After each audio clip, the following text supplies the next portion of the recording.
Well, it was $80,000 for that house. Okay, it was probably worth realistically 140, 150, maybe 125, but someplace much more than 80. And we had looked at homes, probably 40, 50 homes before we saw this. This had a full basement on the water with a boathouse, with a drive-in garage, with a pool, 4,000 square feet if you include the basement. When Kathy first walked into that house, in that foyer, her whole face lit up. Biggest smile you could imagine. She was home. This was where she wanted to live. The craftsmanship, the workmanship, the quality of the house, it was everything we were looking for in a house.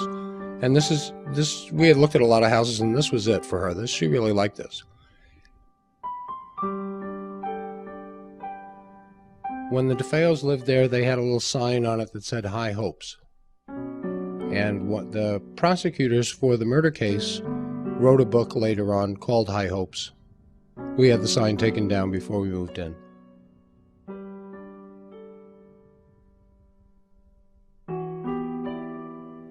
The DeFeo family had placed in front of the house statues about a month, if I understand correctly, before the murders. Mr. DeFeo knew that something was wrong. He went to Canada, got statues made, brought them back, built these paths for them, and there were statues of the Holy Family. And then the murders took place in November of 1974. 6 rifle shots from a .36 caliber Marlin rifle were not heard by either neighbor on either side. No one heard the rifle shots. The murders were discovered the next day when the son that had committed the murders, Ronald DeFeo, came back to the house with some friends. It becomes apparent when you hear more and more about the family that they knew something was wrong but didn't really know how to talk about it to anyone else, let alone begin to explain it. It seems like evil won because we lost our house. Big deal. It took a while to get to the big deal part. It's only a house. We got to live. People before us didn't.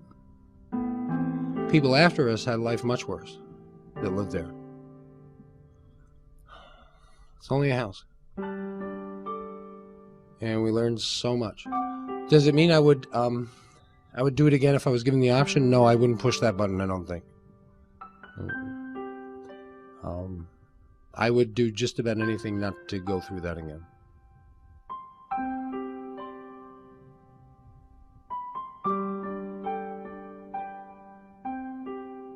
These are the slides of the house itself, and these were taken on March 6, 1976, 2 months after we moved out of the house. We stayed there 28 days. The murders that had taken place in the house was a year before we had moved into the house and bought it.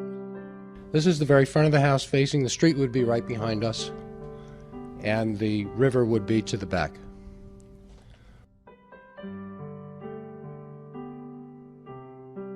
This is looking down the side. The garage is there, and attached to the garage is the boathouse where we kept our boat. Over the time we were in the house, I would wake up in the middle of the night, sometime between 3 and 3:30, usually sometime around 3:15. And often I would check on the kids or check on the doors, whatever, just walk around, and the boathouse door, the side door, would be open. One of the things that was important to us was our boat. It was a major investment. So I would always be sure that it was closed, and I would get out in the middle of the night and go down there and have to close the thing. This is back towards the dining room doors on the left, and the kitchen would be on the right on the first floor. Worst room in the house, according to most people, was the second floor window on the right. That would be the sewing room. That would be the room that shouldn't be inhabited by anyone. Best room on the left, right next to it.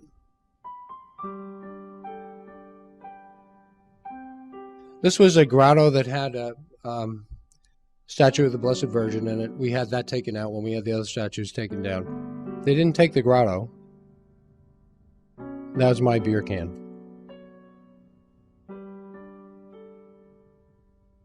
This is Ed Warren and Jerry Salfin. Jerry's from Duke University, from the Psychical Research Institute there. He was an investigator that came up when the investigators came in March 6, 1976. Ed Warren headed up the investigation. And this is them having a bit of a discussion before they went on in. There's a house, one of the houses across the street. You can see the kind of neighborhood it is. This is Lorraine Warren, Ed's wife, and Ed. And these two fellows are from the New York Psychical Research Institute. And that's Dr. Carlos Osis on the left and Dr. Tannhaus in the middle, a kind of strange-looking guy. Dr. Tannhaus levitated about 2 feet off the ground when he first walked in the house. He told Ed Warren that. It's on tape. Then a few years later, they were all on a TV station doing interviews, and these guys denied even being in the house, said they weren't even there. It became fashionable not to be associated with this when so much controversy came up and people started calling it a hoax.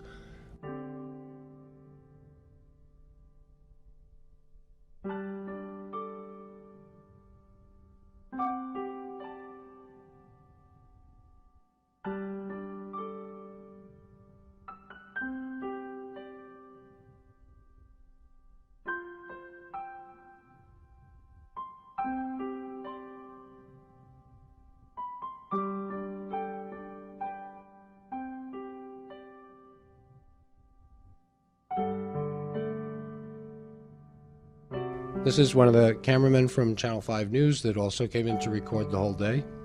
He eventually had to quit at one point. He experienced what's known as tachycardia and had to go sit down. They were in the middle of a seance and it got a little bit too exciting for a little while, and then he came back. Years later, he didn't talk about that or wouldn't admit to it, but Laura DeFeo, who was a reporter for Channel 5, still tells the story in her own words. So the house was pretty full to be investigated that day with a lot of people, no children or anything like that, but full day of adults that are interested in this kind of thing, and they were there to make their own determinations. My wife and my family and I were not there. We just gave them the keys and said, you know, you tell us what you think.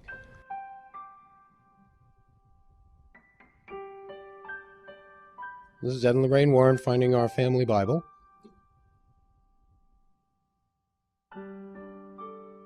This is part of the front living room. This is just, as you see the house, we did not go back for these furnishings. They were eventually auctioned off the following July.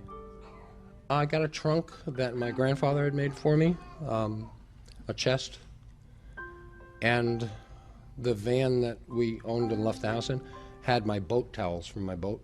We had like these blue towels that said Smokey on them. Those still have those. Still wash my cars with those. The clothes were donated and the food was donated to the Salvation Army. Friends of ours went in on Easter Sunday and took everything out that was donatable. This is on the second floor landing going up.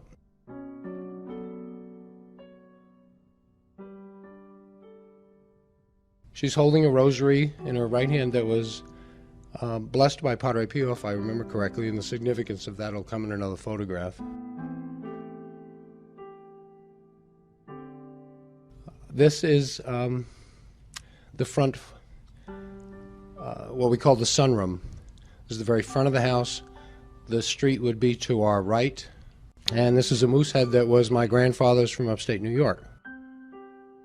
If you look on the ear of the moose, you'll see on the horn a little head. And if you look on the ear, you may see another face.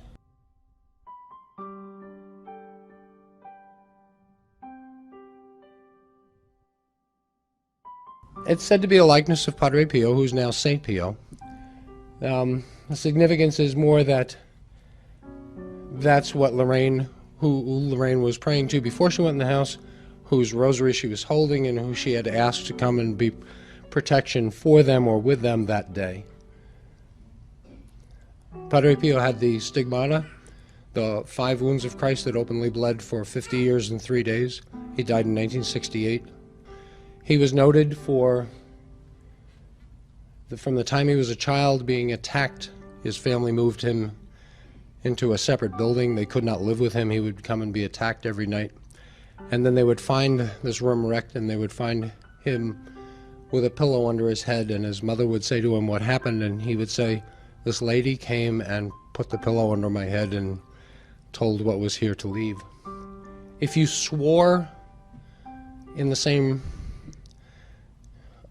room as he was, he would run away and cover his ears. When he was a child, he couldn't even allow himself to hear such things. He was an extraordinary individual. He was documented so many times as bilocating, being two places at the same time. He hated evil, and I believe that's one of the reasons why the Warrens had a special fondness for him.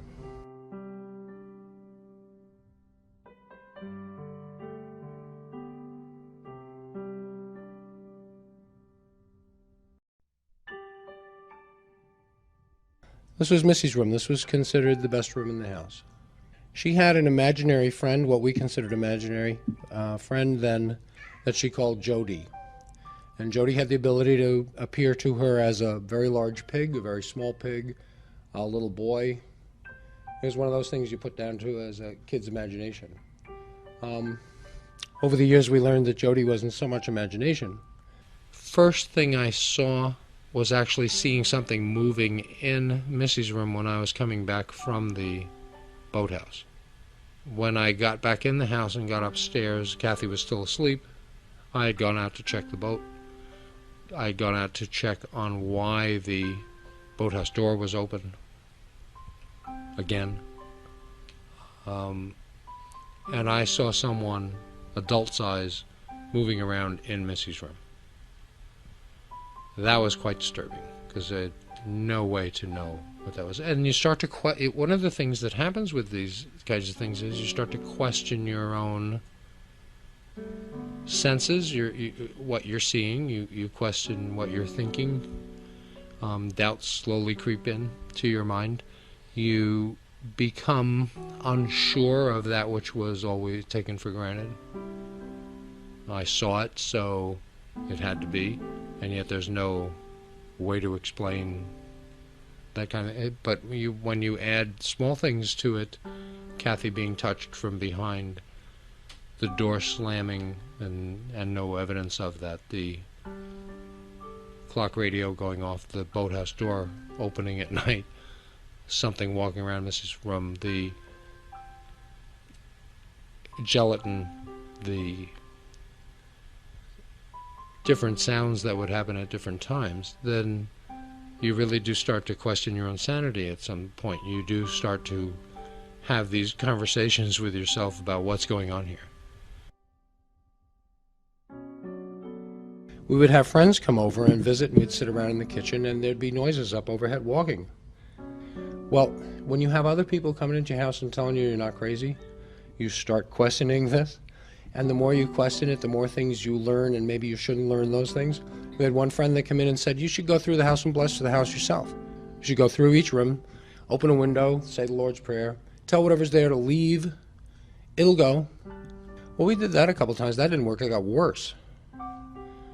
More noises, more smells, more drips from the door handles.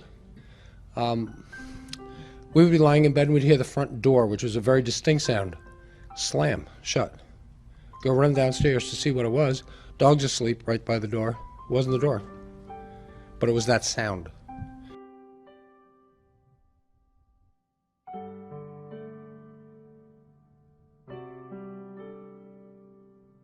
This was a lion, a ceramic lion that my wife Kathy had given me, and we actually threw this out at one point, and it came back into the house on its own. It was there the next day again inside. Kids said they didn't bring it in. It would kind of move around when you weren't watching it. You would leave the room, no one else would be in there. You'd go out of the house, you'd come home, it would have moved. Sometimes just a little bit, sometimes it would change rooms. We tried to get rid of it, it didn't exactly work out. Some of you remember the red room from the movie? Well, this was actually red. There's a bookcase here in front of it. Kathy found it one day when she was putting things away. She called me at my office and said, you won't believe what I just found, a room behind a bookcase. Our dog Harry, who was a black lab, would not go here. He would not go in this part of the house. There were smells that came from here. It smelled like open sewer pipe most of the time, but not always.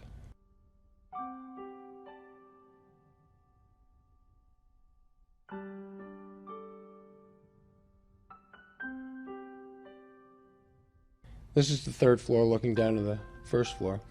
The attorney for Ronald DeFeo once told us a story of a fellow by the name of Bear. Fell off this railing, fell down to the first floor foyer, got up and walked out.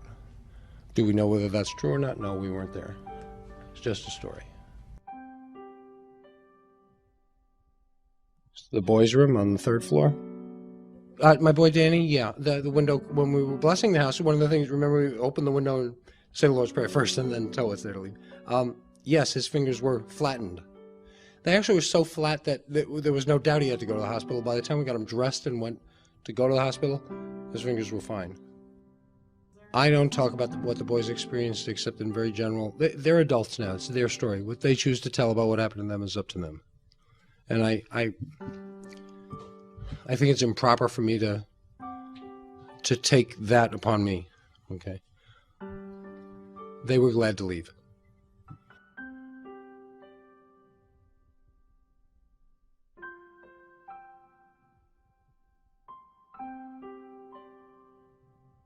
This is the basement. And that's Ed Warren checking out, see how much food we left behind.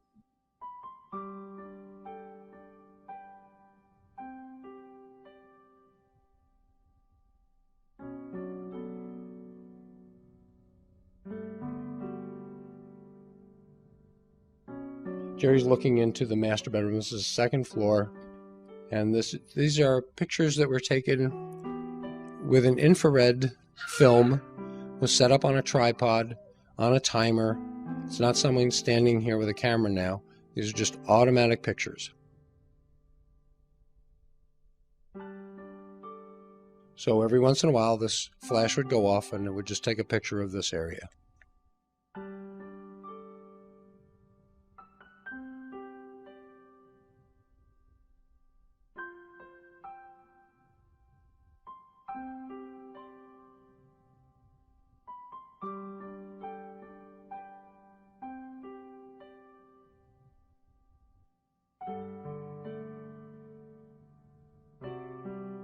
It's a little boy looking out of the room, as near as we can tell. When we asked Missy if she knew who this was, she said, yes, that's Jody. He would come and play with me. Missy's the only one that ever saw this little boy. Except for Kathy's sister-in-law, did see a little boy in that room one night. He was blue. He didn't look like this. So we're not even sure it was the same entity.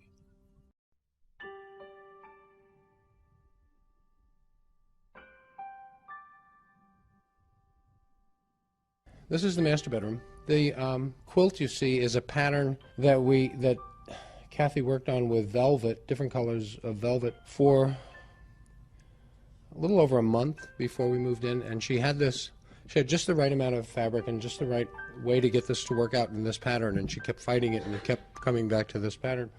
Years later, we were told that it is very similar to the kind of bedspread that's used during Lent only in Louisiana area. Just an interesting idea. I have no way to know whether that's really true or not. But.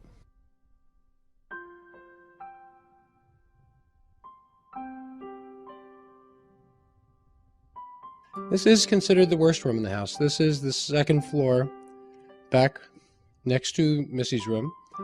We used it as a sewing room. When Father Ray went through blessing the house, this is the room that he was told to get out of the house from.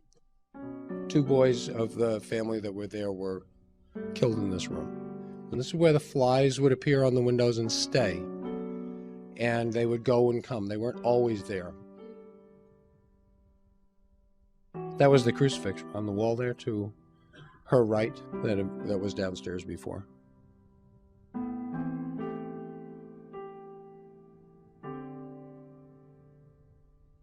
That was our boat. We left the boat behind.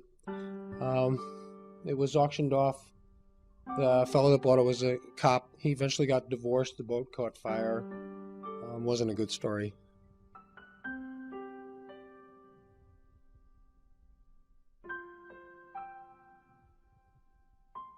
This is Kathy in the process of getting a lie detector test. We were asked when the movie came out if we would do this.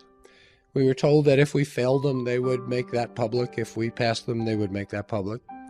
That same day, we did the Merv Griffin show, and the results were done, but they didn't make them public. So it could have been on the Merv Griffin show, but it wasn't. Eventually it came out in the National Star.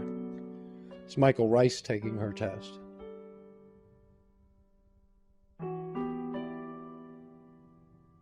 That's Chris Gugas. He was the #2 guy in the world at that point for the polygraph.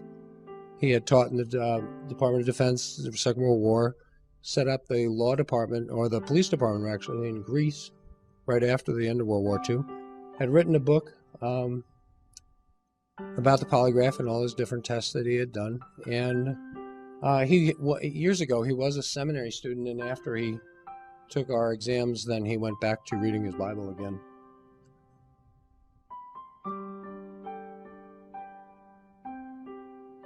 I know who these guys are. That's Jim Brolin.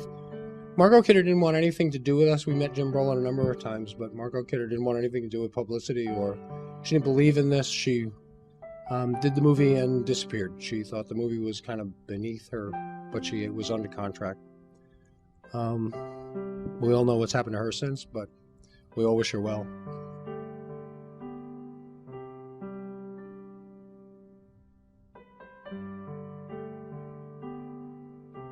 I was asked to do and write an introduction last year for a piece, and the piece is about a particular part of the Amityville horror. And I started to, when I sat down to write this, I started to try to explain to someone what it was like to go to California. And a week after being there, go down to a new car dealer and buy a car, instead, because we had been renting one for a week and we wanted to own one instead. We decided we were going to live there. And I'm sitting in the showroom waiting for the finance papers and the insurance papers and the car to be prepped, and Kathy's there and the kids are there, and we have a house full of all of our stuff back in New York. We have lived through something that we don't understand, and all we know is that we're glad to try to start over somewhere else. And the traffic is good. It's a beautiful sunny day in Southern California. It's springtime. It's a week after Mother's Day, 1976. And the traffic's going on in Mission Circle out on Highway 8. And the commerce is going on inside the Chevy dealership, just like a normal day anywhere. And I'm sitting there realizing that what I've been through I can't explain to someone else, and if I tried to, they would never look at me the same. I would become something different to them. A wacko, someone who they are sorry they started a conversation with, whatever. But I realized that I've been through something I really can't explain to myself, let alone to someone else. And there's that feeling of aloneness or alienation, as I term it, that I could, as I said before, I could try to explain the process, but it would take so long, and I'm not sure I would be able to even communicate it so that you would have a sense of it as I do.